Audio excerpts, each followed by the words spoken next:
you just fine. Can you hear me? Yes, I can hear you. Wonderful. Okay, so 1 minute. Let me see. Okay, because that's the music we're going to dance to. All right, my people, good morning. If you're in the morning, good afternoon. If you're in the afternoon, and good evening if you are in the evening. Welcome to another fabulous lipstick, lip balm, and literacy virtual book reading series here on Facebook. And we do have a fabulous author in the house today. She is Jacqueline Norwood-Hall. She is the author of Esther Bean, the Queen of Self-Esteem, and this is a series. So she's going to be telling us more about that today. Jacqueline is a lover of books. She got introduced to children's books through Dr. Seuss. so, so she's been on this ride for a very, very long time. And now, she's also doing the same thing as an author to reach out to our children in our various communities. And I really like our topic, self-esteem. So we're going to hear a lot about that today on the show. So thank you for joining once again, everyone joining. And those who are also watching the replay, thank you for clicking to watch the replay. You can share this broadcast. Please share the broadcast. Invite your friends to join us here this morning and learn about this important topic. Self-esteem is something we need to start teaching our children from a young age. So I really like the fact that you are doing a book on that focus on children. So thank you so much. And as we roll on the show, first, what lipstick are you wearing? Well, I've got some fabulous lipstick, and I see that you did a little bit of... Can you speak up a little bit more? I can't hear you well. Can you hear me I can hear you now, but you sound far away. Oh, my goodness. This is what happens when you have old phones. Can you hear me? I can hear you now. Okay. I'm just going to get a little closer. Can you hear me now? Okay. Yes. Okay. So I did an ombre lip, and the maker of this lipstick is called Nickak. So that's just an off-brand lipstick, but I make it do fabulous. Nickak? Oh, yes. And I'm not wearing Nickak today. Yes. 7 Mile Beauty Supply Store. I'm giving you guys a plug, okay? Yes. 7 Mile Beauty Supply Store. That's my store. And I get the little fuchsia and put it in the middle, and then I outline with the purple. I see that you also got some nice purple. I see that. Yes, ma'am. Yes, ma'am. We are in the building. And I just do a little bit of an outline, and then just rub it in, and you have a nice ombre lip. That's what thank you. Thank you. Ma'am. Yes, that is my style. I wear 2 or 3. Today I'm wearing 2. Absolutely. So my ombre lip. I have Wet and Wild. So a lot of you already know me with this color, Wet and Wild. See, it's getting smaller and smaller. Wet and Wild, and this is it. The inside is kind of like baby pink. Okay. And the outside is Mabelline, and it's purple. They call it Sapphire Siren. And Nickak. I have Nickak also. There was a time I bought Nickak, and sometimes on the show I wear Nickak too. So yes, and I got mine from Coco Beauty Supply. Okay. And of course I know 7 miles in Brooklyn Park also. So thanks so much. Thank you. So now we're gonna do the dance. Are you ready to dance? You can dance however comfortable it is for you. You can sit to dance, you can stand up to dance, however you like it. I'm a real good chair dancer. I think I'm gonna do the sit down dance. Okay, however you like it is fine by us. And this morning we are doing Kosenito Gajuolo by Folake Umosen. Kosenito Gajuolo basically means no one greater than you, and she said that in the music because it's a mixture of Yoruba and English. Nice. If you can hear the music loud enough, just give me a thumbs up.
Thank you so much again. Thanks for joining us this morning. This is Lipstick, Lip Balm, and Literacy virtual book reading series here on Facebook, and I'm your host, Bukola Oriola, and we have a fabulous author in the house, Jacqueline Norwood-Hall.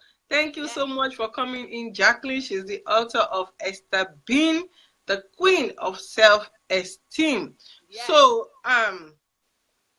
Jacqueline, first of all, who is Jacqueline? Can we know a little bit about you? Absolutely. There is a lot to know about Jacqueline. First of all, Jacqueline is like my government name, so I usually don't go by that. I usually either go by Jackie or Miss J, so we'll start there. I was born and raised in Denver, Colorado, and I have 3 brothers and sisters, 1 brother, 2 sisters. Raised, reared, love Colorado. That's my native home state. Fell in love with books at an early age. Absolutely loved books. It was a way for me to escape, and especially rhyming books. They were my absolute favorite. And so I always loved to hear Dr. Seuss books, and I always loved reading the Berenstain books, the Berenstain Bears books, because the Berenstain Bears books always taught lessons, and the Dr. Seuss books always rhymed. And it was crazy. It didn't have to make sense, but I loved it nonetheless because you could rhyme and have a wonderful time. So that's what I loved about the whole Berenstain Bears series. Anyway, graduated in 1995, go Patriots, and shortly thereafter, I met my husband. His name is Isidore Hall. I met him at church, and from there, my life took a turn for the better. We have 7 children. My oldest is named Maya, and then I have a daughter named Praise, a son named Gabriel, a daughter named Bianca, a set of twins named Isidore and Theodore, and my baby boy's name is Zion. So we were in the process of raising 7 beautiful children, but with that came a lot of transition, a lot of struggle, a lot of difficulty, just trying to figure out the day-to-day life, just to, how you're going to eat your next meal, trying to instill self-esteem despite the hardships that we were going through. That was something that, I was trying to look for with my kids, because I knew that I had a great bunch of kids. I knew that I was a very smart woman, but I knew also the other side, which was we were experiencing hardship. We were poor. Just bottom line, we were poor. And when you're struggling, what I find out is that sometimes you don't really have a lot of friends. You don't really have a lot of people who want to be around poor people, because you're not wearing the latest, you're not looking the greatest, and so not a lot of people want to be around poor people. But there are great things, that can be found. Diamonds are found in the rough, and if you can look beyond the rough circumstances of what someone else is going through, you might just find that diamond. And so it wasn't until 2008 that I began to write my first book, Esther Bean, the Queen of Self-Esteem.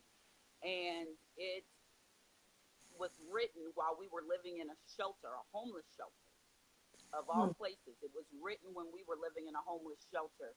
And, it wasn't my first book. Actually, my first book was called Gideon and the Alligator Elevator. And I still haven't come out with that one. But this one, Esther Bean, the Queen of Self-Esteem, really touched my heart, because it's about a young girl who undergoes bullying because of her economic situation, because she's poor. And unfortunately, like many people who are bullied, she suffers in silence. And she does the things that, a lot of us give our children, the advice that we give our children. We say, just walk away, just ignore it. But what happens when you can't ignore it? What happens when, walking away is not successful, when that's not working? How do you get beyond that? And so, fortunately for Esther, she had her Uncle Morty, who spoke into her life, who helped her see herself for who she truly was. And who you are is not defined by what you have in the possessions that you possess. Who you are is defined by who you are at the core. And her Uncle Morty helped her to see that, and helped her to see that she was a queen, in fact. And so he said, Esther Bean, you're a queen. And he began to speak life into her spirit, which is what I want to do and what I encourage others, not just children, but mothers, fathers, people in general, especially those who are suffering from poverty and impoverished situations. I'm an encourager to those, because at the end of the day, it's not where you start, it's where you finish. And it's not what you possess, as far as your material wealth. It is about who you are at the core. And so after her Uncle Morty deposited this wonderful wealth of knowledge into her spirit, she was able to see herself clearly. And being equipped with that, she was able to stand up for herself. Like, it's so important for kids who are bullied, and not only kids, but for adults who are also bullied, because it happens in the workplace, it happens at home, it happens everywhere. You can see bullying in a lot of facets these days. But it's important to be empowered. It's important to have the voice, to have a voice to speak up and to stand up for yourself. And so that's exactly what Esther did. She stood up to her bully and she basically brought it down to him. If you don't mind, I'll read just a little passage for you. Is that okay, Thank you. Bukola? Thank you so much for that. I have a question about, you know, bullying and being poor. So Yes. would you say that people who are poor are more prone to being bullied in the community? Well, bullies, first of all, they don't need a reason. They don't need it's not based on poverty. I don't want to cast that light, but what I will say is that when you're the odd man out, when you don't have the latest Jordans, or you don't have the latest and the greatest of clothes, or you can't afford to get your hair done, so you just kind of throw it back in a ponytail, or when you can't do all of the things that others may be able to do, um, it does sometimes cast you in a different light, and sometimes it can put you in a position to be bullied. It doesn't mean that that will occur or that will happen, because there are kids who are poor that don't get bullied every day. So I don't want to make that generalization, but as far as Esther Bean was concerned, that was her story. It was because she had things to pick at. Her jacket was too tight. Her shoes needed soles. Her her pants had stains. Her hair was kinky and nappy, and so she was looked at because of what she lacked, because of what she did not have. It wasn't she did not fit in seamlessly with everyone else. So, no, it's not to say that people who are poor are more prone to be bullied. I don't have the statistics for that. But what I will say is that sometimes when you do not fit in whatever capacity, it could be materialistically, it could be physically. You could have a disability. You could have a speech impediment. You could have other things uh, that you're dealing with that could make you prone to bullying. So there is no one formula to why kids are bullied. But for whatever reason the bully decides to pick on those children, it's important for kids to be empowered, to have a voice, to speak up, and to stand up for themselves. Okay. There is this saying that the way you dress is the way you will be addressed. Mm, And even when whether you have enough materially or you don't have enough. Let's assume somebody has just two pairs of clothes to choose from, and with the with the saying of the way you dress is the way you will be addressed, you know, how would you advise someone who doesn't have so much to look presentable? Because, for example, having an untidy hair has nothing to do with riches or being poor, right. and not having enough doesn't mean you can't wash your hair in the morning or tidy up your hair. So, what will be your suggestions for people when you think, oh, you don't have a luxury or you don't have enough to still look presentable? Well, there were many times that I didn't have a lot. I was rotating like a couple of sweatsuits in my closet. I didn't really have a whole lot. So my advice is just like what you said. Look your best with your best. Whatever your best is, then make sure it is clean as much as possible. Even if you can't go to the official laundry mat, if you got to get those clothes in the bathtub and scrub them and hang them out and then iron them, present well, because sometimes it's not the label, unfortunately. People do look at labels, but when you don't have the label, label yourself. Label yourself and present yourself as your best self. Whatever your best is, make sure that it's clean, it's presentable, it's tidy, it's your best you. So this book, Esther Bean, The Queen of Self-Esteem, you wrote this specifically for kids. What is the age group? The age group, I start at kindergarten through about sixth grade. Okay. Yeah. And by the way, people, the book link is in the description of this video. So please click that link and go get your copy for yourself and your kids. We all need self-esteem, whether you are a child or you are an adult. And for those watching on YouTube, you can do the same thing.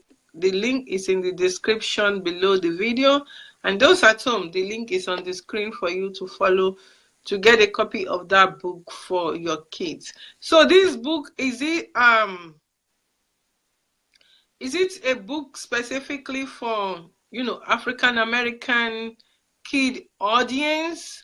The illustrations and the characters, are they African American, or is kind of mixed in the characters? Well, for Esther Bean, the Queen of Self-Esteem, the characters were primarily of African American descent, but and I did that on purpose. That was on purpose because to me it's important to see books that have characters that look like me, that reflect my story, um, that reflect my way of life, but I'm not limited to those things. You will see a lot of supporting cast, not in just Esther Bean, but in other books to come. In Esther Bean Comes Clean, you will also see different nationalities. Mr. Green is not African American; he is actually Latino in descent. So, and Mr. Green, for your information, is the principal in the book. So he is Latino. So it's important for me to show more than just European characters. I'm not trying to be exclusive to just African American characters, but I'd rather be inclusive of all characters. And for the first two books, you will primarily see, actually, for my first three books, I have another one coming out, but for the first three books, you will primarily see children of African American descent as the main characters. Yes. Oh, okay. Thank you so much. And for young kids, kindergarten to sixth grade, what would you advise parents or legal guardian to do to help these children build their self-esteem and be confident in themselves? Well, one of the main things that's important for me to remember, even as a mother myself, is that they are who you say they are. So it's important that your words can be a wealth to their health, or they can tear them down. So it's important for kids to, parents to speak life into their children, to speak to the good, to speak to that which is God in your children. So uh, how they see themselves is how you see them. So if you are continually telling them that they're failures, or they're fat, or they're whatever you're telling them, make sure that you're putting more good soil than planting weeds, because those weeds grow up and that chokes the life out of those children. And you see it reflected throughout their adolescence. You see it reflected as they're young adults. You see it reflected as they become older adults. A lot of times, as you see adults, you'll see adults with with kid issues. You'll see them struggling because of something someone said or something someone did when they were yet a kid. So it's important to sow good seed and to put good soil and to water and to shower your kids with positive affirmations, positive self-esteem, touch, uh, give hugs, give kisses, those things. Kids need it. They're thirsty for it. And if they're not getting it from you, parents, then they will get it from somewhere else. Someone else is willing to feed your children, but you may not like what they're feeding them. So it's important that you definitely put in the time, invest the time. It doesn't cost money to speak life into your children. Hmm. Wow, I really like that. To speak life to your children, give them hugs and kisses. I Yes, kiss my son every morning when he's going to school because yes, I drop him off. So before he gets out of the car, even sometimes it's like I'm forcing him to give him a kiss before he goes like, come on, come close, come close, come closer. you know, and then send him off to school. You are really right about that. It's important what we say to kids and how we care for them. And those little things that don't cost money, it's yes, not taking them to the movie will cost you money. It's not yes, taking them shopping will cost you money. But this giving hugs and kisses and speaking life costs nothing. We just need to remember and learn how yes, to be doing it. So thank you so much about that. Now going to adults, because there are so many adults too with self-esteem issues who don't believe in themselves or think they can't do something better, or even scared at all to even just put their dream to work.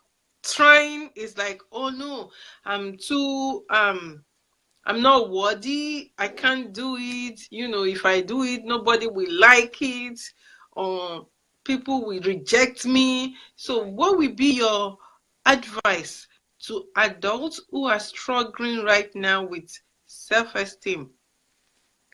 That's a good question. One of the most important things for me is my faith. Um, my faith in God and knowing that, you know, that He's able to cleanse me from the muck and mire of the past. Because what I found out is that even as a young girl, I really didn't have a wonderful self esteem myself. Um, and it's rough because a lot of messages that we entertain in our thoughts, if they go unchecked, they become our philosophy and our way of life, our way of living and thinking and how we see ourselves. So it's important for us to get back to the foundation as and for those that don't have faith, I do encourage you to have faith, but I'm not trying to like be a preacher of any sort, but uh, to believe in yourself. To believe in yourself is so key, but yet it's so hard, especially if you grew up with the wrong soil, or you grew up being planted with the wrong uh, seed. When people deposit little stuff into your life and tell you that you can't, or tell you that you're ugly, or tell you that you're fat, Mhm. or that your head is big, or that whatever it is, because I've heard a few of those myself. As adults, it's important to get back to paying attention to what you're thinking. That's first. And then trying to reprogram that with positive affirmations, with and it feels uncomfortable at first because it's like you don't believe that, because you've been ingrained for so long to think so negatively about yourself. Your love handles, if I could only have better skin, or if I didn't have so much weight, or if I were thicker, or my lips weren't as big, or if my skin wasn't as dark, or if I were only darker. We always want to be what we aren't. You want to be like a celebrity instead of being who you are. And it's important to find that place of just self acceptance. This is who you are, what your flaws and all. Beyonce has flaws and all. She'll let you know that she doesn't. There's things about herself that she wishes she could improve on. And a lot of us look to celebrities or look to people who look like they have it all together, but they don't necessarily have it all together. And your beauty is more inner than it is outward. You know, it's reflected outward, but it lies on the inside. And so the work must begin within. You have to find out what you're, pay attention to what you're listening to, pay attention to your thoughts, pay attention to them. And then when you do hear yourself thinking, oh, I'm fat, then replace it. It's almost like you have to catch it and then replace it with a positive affirmation, even when you feel the resistance at first, because you will feel resistance. You're going to feel like, what am I doing? Like, this is so stupid. You know, you'll hear every reason why to continue to keep your own self in bondage. But once you break that barrier and once you begin to see yourself as unique, as wonderfully created, then life begins to change. Your perception about who you are and your perception about the others around you will also begin to change. And you'll begin to see the beauty in what you may believe is something ugly. You'll begin to see the beauty in something that is less desirable. You'll begin to see the beauty in the things that you don't think are necessarily beautiful, and you'll begin to celebrate yourself. So my encouragement is that you pay attention to your thoughts. That's number one. Pay attention to your thoughts. Redirect your thoughts with positive affirmation. And an important thing is to also learn to forgive those that hurt you. Whether you were a kid, whether you're an adult, because sometimes people can just be mean. They can be mean, and they can also be hurt themselves. Sometimes hurting people hurt people. So it's important to know that, you know, that person may have spoken uh, things that were detrimental to your self-esteem, but that is not who you are. That's what they spoke, but that's not who you are. And you have to just begin to see yourself as fearfully and wonderfully made, and that you're unique, that God created us all for a purpose, and He loved the beauty of uniqueness. When you go to the zoo, you don't go to the zoo to look at the same thing. You go to see the beauty in the different animals. And we're different. We're all different, and we should celebrate our beauty of being unique and being different. So that's my advice. Oh, thank you so much. That is so true. Again, our author today is Jacqueline Norwood-Hall, and our book is called Esther Bean, the Queen of Self-Esteem. You can get that book on the link that I shared in this description, either here on Facebook in the link above or on YouTube. The description is below, and if you are watching at home, the description is on the screen for you. And I would like to invite you, if you are an author and would like to be on Lipstick, Lip Balm and Literacy, please contact me at info@bukolaoriola.com. I will be glad to bring you here on the show to share with us about your book and also your expertise and tips. So now the next question, because our time is running out, is can you tell us the process of doing your book? Oh my goodness. You know, I almost liken the process of writing a book like having a baby. There is a gestation period. It is a process.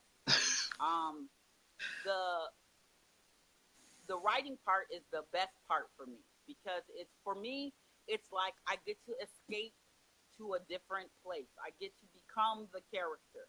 I get to assume the position or the role of the character. And a lot of times, it's cathartic for me. It is a healing process for me because in all of my characters, in some way or another, I see myself. So it's good for me. It's a place of healing for me. So, but it's so fun. For me, my room is like my haven. So I'm always in my room. I'll have my computer out. I probably got some jazz or some good gospel or some R&B going, and then I just write. I might hear a title, and it's crazy how you'll hear titles from just anywhere. You'll hear something that someone says, and you say, "That sounds like a good book," and then you'll start. You'll start with that, just a title or just an idea, and there is no there is no it's not like there is a systematic process. There isn't like, okay, step one, then I do this, then I do that. That comes to that doesn't occur until after the writing has done, and then I'm contacting my illustrator, who is awesome. I really want to give her a shout out. Her name is Yoko Matsuoka. She's phenomenal. She's done a great job on my book.